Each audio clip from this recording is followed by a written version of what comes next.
কারো তো অবশ্যই মাথা ব্যথা ফাটছে, ওই একটা আছে মাথা ধরে আছে। স্কুলে পোলাপান বেশি এখানে। হ্যাঁ পুরো ইয়ে এটা এই সাইডে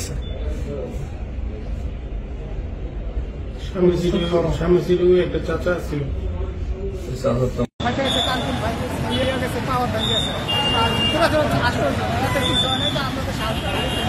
আপনিও ছিলেন?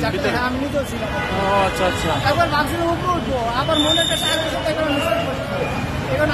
এক্সট্রিম মশার কয়েল প্ল্যান্ট ফাইবার দিয়ে তৈরি, তাই সহজে ভাঙে না, সুগন্ধিযুক্ত ও নিরবিচ্ছিন্নভাবে জ্বলে। ডেঙ্গু, চিকুনগুনিয়া বাহি সহ যে কোনো মশার বিরুদ্ধে দেয় এক্সট্রিম সুরক্ষা।